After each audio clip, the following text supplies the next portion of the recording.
Hello बच्चों, good morning. आज की तारीख है 14 जून 2024। आज के करंट अफेयर क्वेश्चन और ललन टॉप प्रश्नों में आप सभी का स्वागत है।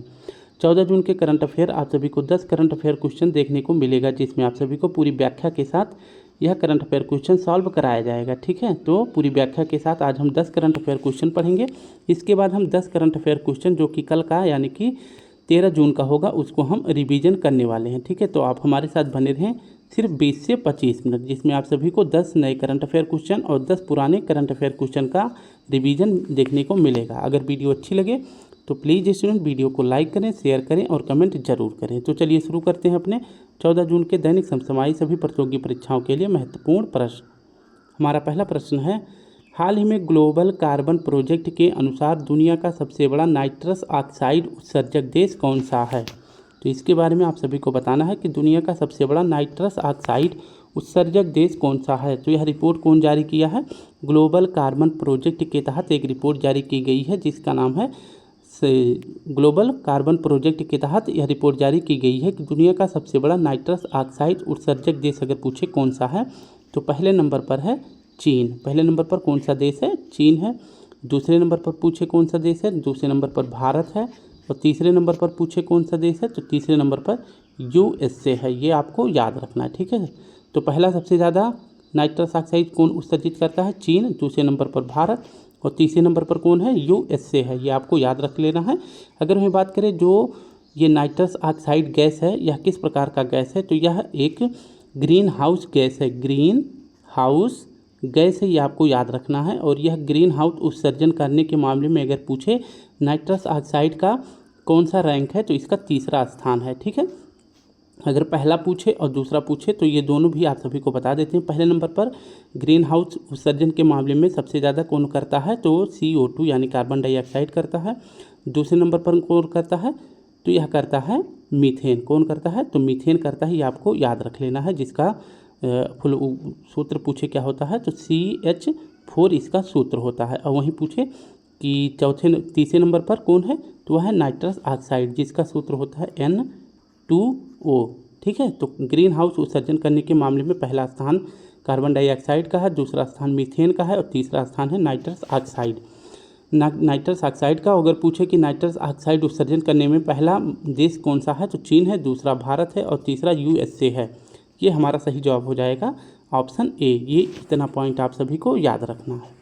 नेक्स्ट प्रश्न की बात करें तो ये हो जाता है नाइट्रस ऑक्साइड उत्सर्जन में पहला देश कौन सा है, तो चीन है। दूसरा प्रश्न है हमारा, हाल ही में भारत ने किस देश के साथ स्थानीय मुद्रा निपटान प्रणाली प्रारंभ करी है? तो स्थानीय मुद्रा निपटान प्रणाली का मतलब होता है कि मान लीजिए ये यूएई देश है, यूएई। ठीक है, ये कौन सा देश है, तो ये यूएई देश है और यह भारत के पास जो है व्यापार किस माध्यम से करता है, तो अपने रुपए में करता है। ये है अपना प्यारा भारत इंडिया। ठीक है, तो पहले जो है अंतर्राष्ट्रीय व्यापार किस रुपए में होता था, तो डॉलर में होता था। किस में होता था, तो डॉलर में होता था। लेकिन अब यूएई और भारत के बीच में यह समझौता हुआ है कि यूएई जब हमारे यहाँ पे व्यापार करेगा तो अपना रुपया यानी कि जो यूएई में दिरहम चलता है वो हमें दे देगा, हम उसको एक्सेप्ट कर लेंगे। ठीक है, तो अब हम जो है यूएई के दिरहम में व्यापार करेंगे और यूएई ने कहा कि भारत हमें जो है अपना रुपया दे देगा, यानी कि भारत अपना रुपया दे देगा, हम इसमें व्यापार कर लेंगे। तो हमारे बीच जो है ये डॉलर वाली सुविधा खत्म हो जाएगी। तो इसे ही कहते हैं स्थानीय मुद्रा निपटान प्रणाली। तो किसने शुरू किया है? भारत ने। किसके साथ? यूएई के साथ शुरू किया है।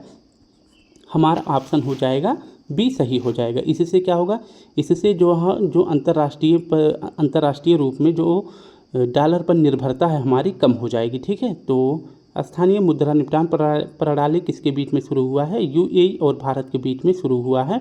ये आपको याद रख लेना है। तो हमारा सही जवाब हो जाएगा ऑप्शन बी।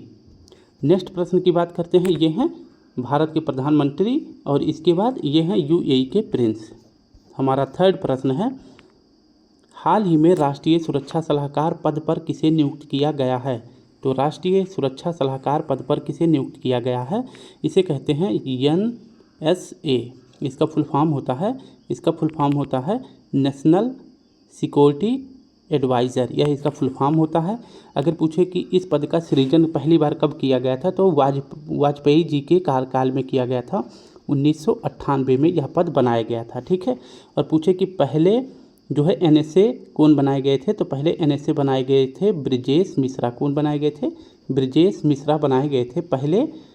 राष्ट्रीय सुरक्षाकार अध्यक्ष कौन बनाए गए थे? सलाहकार कौन बनाए गए थे? तो ब्रिजेश मिश्रा बनाए गए थे, ये आपको याद रख लेना है। और वहीं पूछे कि अभी कौन बनाए गए हैं, तो इनका तीसरा कार्यकाल है, ये आपको याद रख लेना है। और हमारा सही जवाब हो जाएगा अजीत डोभाल। तो राष्ट्रीय सुरक्षा सलाहकार पद पर किसे नियुक्त किया गया है? अजीत डोभाल जी को नियुक्त किया गया है। अगर बात करें कि इनको जो यह पद मिल रहा है यह किस लेवल का पद है, तो यह कैबिनेट लेवल का पद है। किस लेवल का है? तो ये कैबिनेट लेवल का पद है, ये आपको याद रख लेना है। और अजीत डोभाल ये कौन है? तो ये पूर्व IPS अधिकारी हैं, ठीक है, यानी कि एक्स IPS अधिकारी हैं, ये आपको याद रख लेना है, ठीक है। तो इनका कार्यकाल किस प्रकार का है? इनका तीसरा कार्यकाल शुरू होगा, यानी कि जब से मोदी जी प्रधानमंत्री बने हैं तब से। अगर पूछे राष्ट्रीय सुरक्षा के सलाहकार कौन हैं, तो अजीत डोभाल जी हैं। तो हमारा सही जवाब हो जाएगा ऑप्शन बी, ठीक है। नेक्स्ट प्रश्न की बात करें, ये हैं अजीत डोभाल जी, ठीक है। नेक्स्ट प्रश्न की अगर बात करते हैं, एक और पॉइंट इसी में याद कर लेते हैं। अभी जो है करंट अफेयर में ये भी बना है प्रश्न, जैसे कि PM हैं इनके प्रधान सचिव कौन बनाए गए हैं? तो PM के प्रधान सचिव कौन बनाए गए हैं, ये भी आपको याद रख लेना है। तो इसका सही जवाब हो जाएगा PK मिश्रा। कौन बनाए गए हैं? तो PK मिश्रा बनाए गए हैं, ये हमारा सही जवाब हो जाएगा। P से PM, P से PK ऐसे याद कर लेंगे तो हमारा प्रश्न सही हो जाएगा, ठीक है। तो प्रधान सचिव कौन बनाए गए हैं? PK मिश्रा बनाए गए हैं। अजीत डोभाल जी कौन बनाए गए हैं? तो राष्ट्रीय सुरक्षा सलाहकार अध्यक्ष बनाए गए हैं। हमारा चौथा प्रश्न है, चौथे प्रश्न के बारे में देख लेते हैं, बहुत ही महत्वपूर्ण है ये प्रश्न। PM मोदी 3.0 कैबिनेट में सबसे अमीर मंत्री कौन है? तो बताना है आप सभी को कि मोदी 3.0 कैबिनेट मंत्री पद जो है सभी को प्रदान किया गया है। और इसमें पूछे कि सबसे अमीर मंत्री कौन है, तो इसका सही जवाब हो जाएगा option C, doctor Chandrasekhar Pemmasani हैं, ठीक है। और ये कहाँ के हैं? तो ये आंध्र प्रदेश के मंत्री बनाए गए हैं। अगर बात करें कि मोदी 3.0 में जो है अगर पूछे कि मंत्री पद के बारे में, इसमें थोड़ी सी जानकारी देख लेते हैं। तो PM और इनके साथ जो है कितने मंत्रियों ने शपथ ली है? तो 71 मंत्रियों ने शपथ ली है, यानी कि कैबिनेट मंत्री में टोटल पूछा जाए कितने मंत्री होते हैं, तो टोटल 72 मंत्री होते हैं। ये मिनिमम है। अगर मैक्सिमम पूछे कितने मंत्री हो सकते हैं, तो ये 82 मंत्री हो सकते हैं, यानी कि जो लोकसभा है उसकी कुल सीट का कितना प्रतिशत मंत्री बनाए जा सकते हैं? तो 15% का मंत्री बनाए जा सकते हैं, जिसमें मिनिमम पूछा जाए 72 होते हैं और मैक्सिमम पूछे तो कितने होते हैं? 82 होते हैं। ये हमारा सही जवाब हो जाएगा। अभी जो है एक रिपोर्ट आई है जिसका नाम है ADR इसका मतलब होता है एसोसिएशन फॉर डेमोक्रेटिक रिपोर्ट। इसमें बताया गया है कि भारत के जो मंत्रिमंडल, जो ये कैबिनेट मंत्री बनाए गए हैं, इनमें अगर पूछे कि करोड़पति कितने मंत्री हैं, तो 70 मंत्री इसमें से क्या हैं? करोड़पति हैं, ये आपको याद रख लेना है। और इसमें जो है इसी रिपोर्ट में बताया गया है जो कि 28 मंत्री हैं, इन पर जो है आपराधिक मामला भी दर्ज है। कितना? तो जो ये 70 में से मतलब 71 में जो ये 72 मंत्री हैं, इनमें से जो है 28 मंत्रियों पर क्या है? आपराधिक मामला दर्ज है। और ADR के अनुसार जो ये 72 मंत्री हैं, इनमें से जो है 70 मंत्रियों के पास क्या है? 70 मंत्री करोड़पति हैं।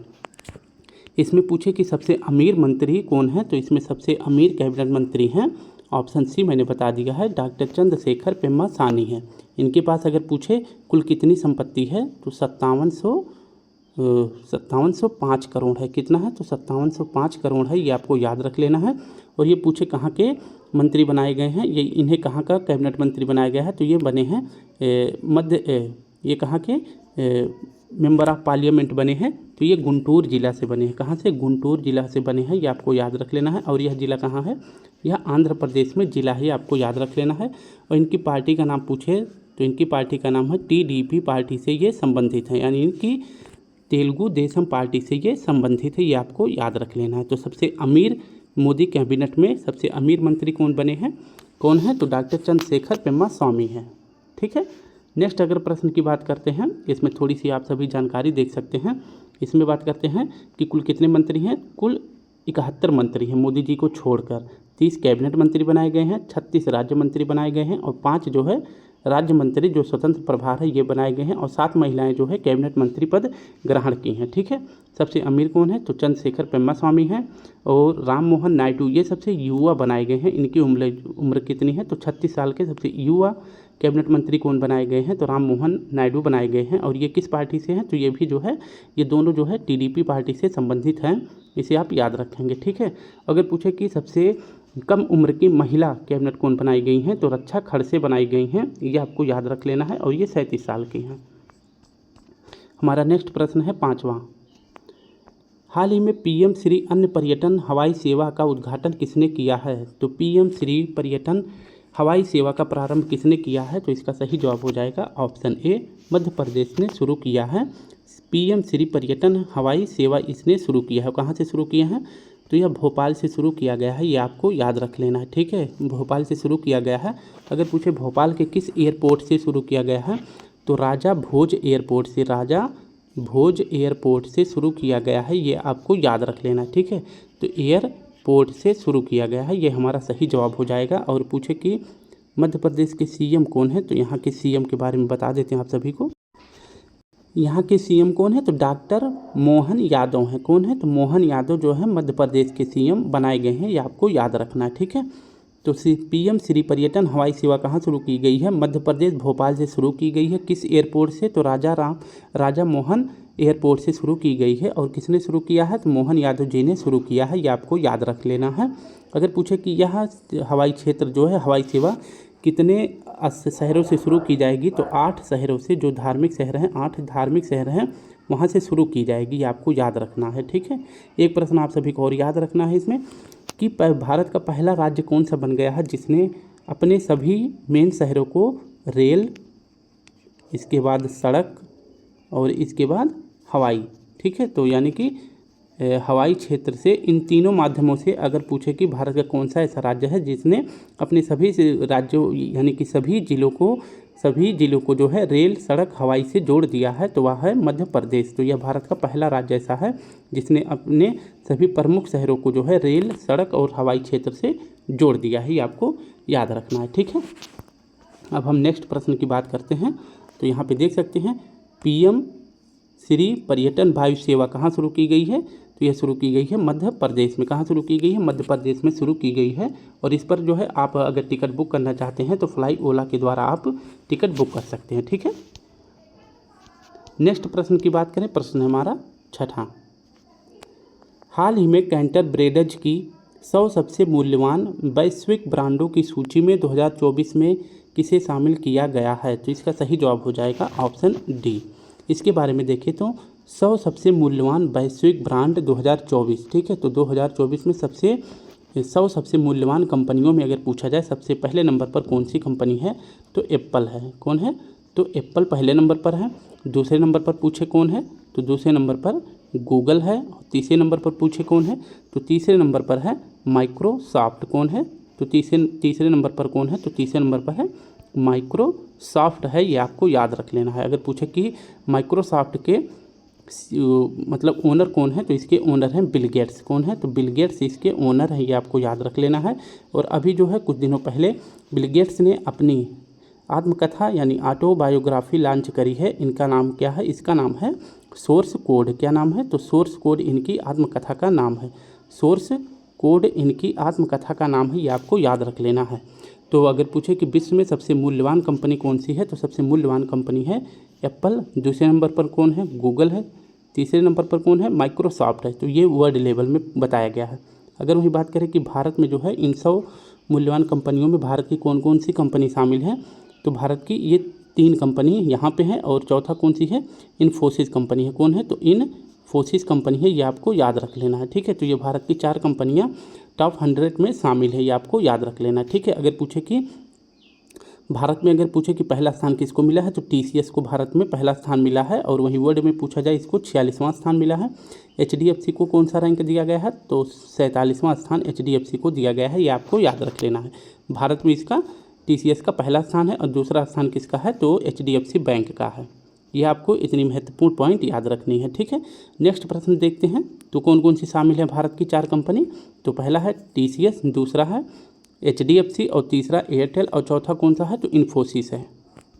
नेक्स्ट प्रश्न हमारा है प्रश्न 7वां प्रश्न। 7वां प्रश्न देखिए तो हाल ही में आंध्र प्रदेश के मुख्यमंत्री एन चंद्रबाबू नायडू ने किसे राजधानी घोषित की है? तो आप सभी को पता है कि अभी कुछ दिनों पहले मैंने बताया था कि आंध्र प्रदेश की राजधानी किसे बनाया गया है, तो बनाया गया था विशाखापत्तनम को, ठीक है। लेकिन अभी 12 जून को आंध्र प्रदेश के सीएम कौन बने हैं? तो आंध्र प्रदेश के सीएम बन गए हैं चंद्रबाबू नायडू बन गए हैं, और इन्होंने दोबारा जो है आंध्र प्रदेश की राजधानी अगर पूछे किसे बना दी गई है, तो इन्होंने बना दिया है अमरावती को। ऑप्शन सी हमारा सही हो जाएगा।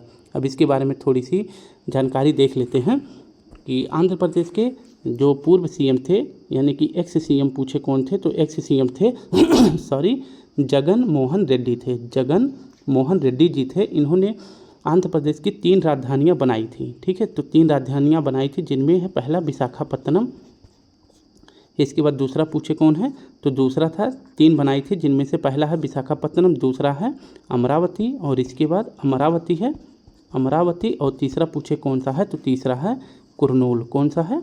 तो कुरनूल तीसरा है।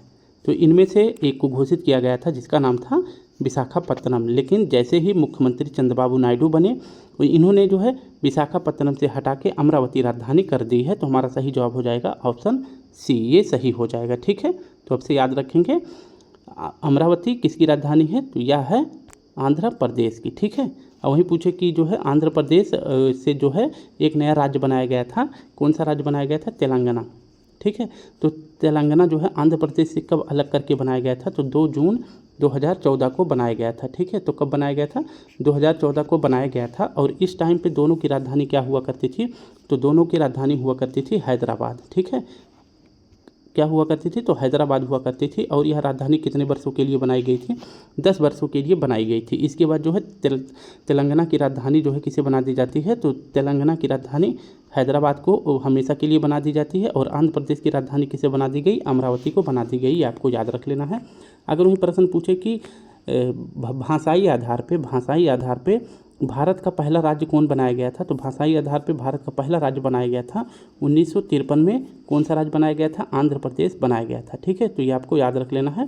भाषाई आधार पर भारत में पहला राज्य कौन बनाया गया था? तो आंध्र प्रदेश बनाया गया था। तो हमारा सही जवाब हो जाएगा आंध्र प्रदेश की नई राजधानी कौन बनाई गई है? अमरावती बनाई गई है, ठीक है। तो ये देख सकते हैं आंध्र प्रदेश, और इसकी राजधानी यहाँ पे अमरावती में।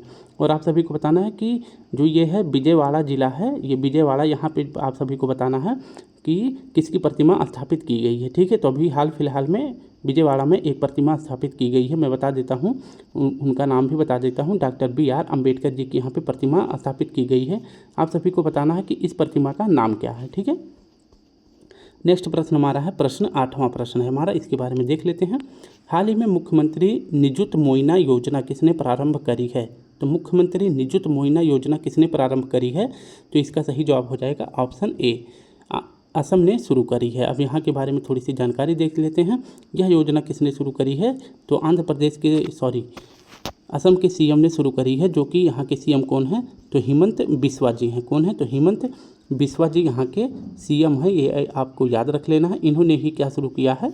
इन्होंने मुख्यमंत्री निजुत मोइना योजना शुरू करा है। इसको शुरू करने का क्या कारण है?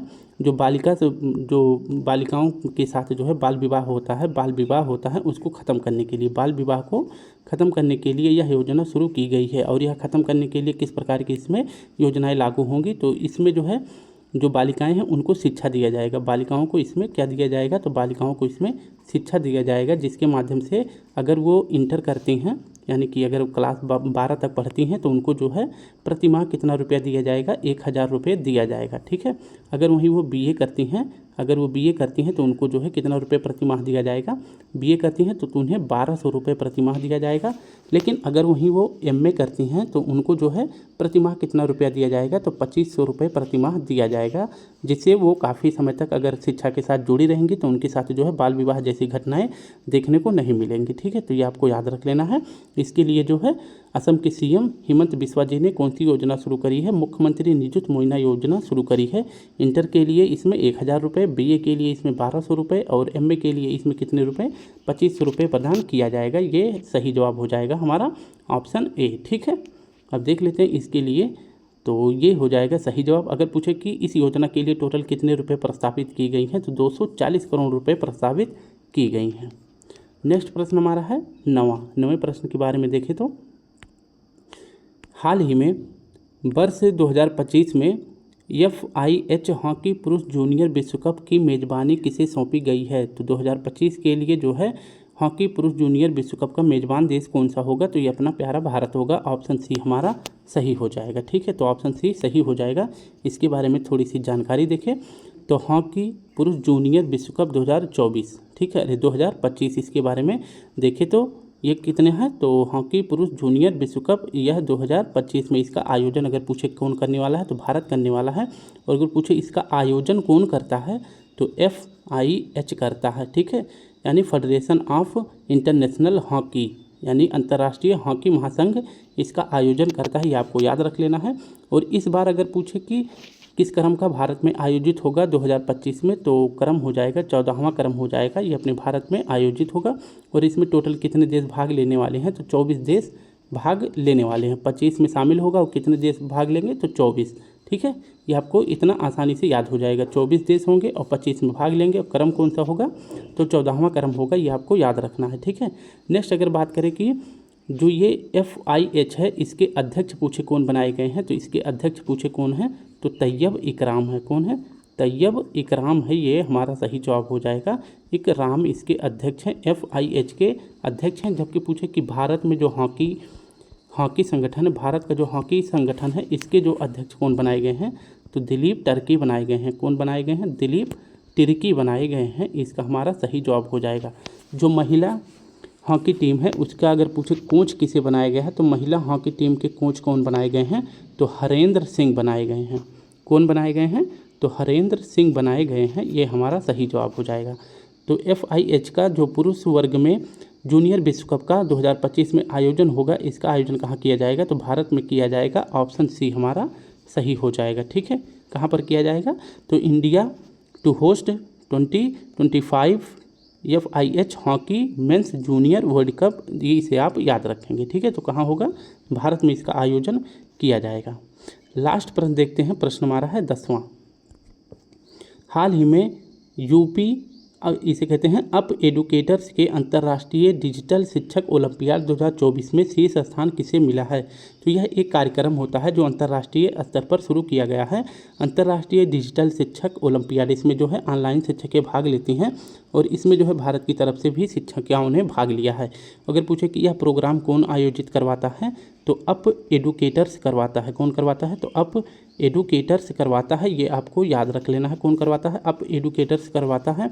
और इसमें पूछे कि अंतर्राष्ट्रीय डिजिटल शिक्षक ओलंपियाड में अगर पूछे पहला स्थान या पहला रैंक किसे प्राप्त है, तो यह हमारे लखनऊ को प्राप्त है। ठीक, किसे प्राप्त है? लखनऊ को प्राप्त है। और लखनऊ की कौन सी शिक्षिका को अगर पूछे पहला स्थान मिला है, तो यह मिला है शिल्पी अग्रवाल जी को। ठीक है, तो पहला स्थान किसे मिला है? शिल्पी अग्रवाल जी को मिला है। ये आपको याद रख लेना है। और इनको जो है इनाम के रूप में कितना रुपया दिया जाएगा? तो 10 लाख रुपए दिया जाएगा। ये आपको याद रख लेना है। इसमें पूछे कि इस प्रोग्राम में टोटल कितने देश ने भाग लिया था, तो 20 देश ने भाग लिया था। 20 देश ने भाग लिया था।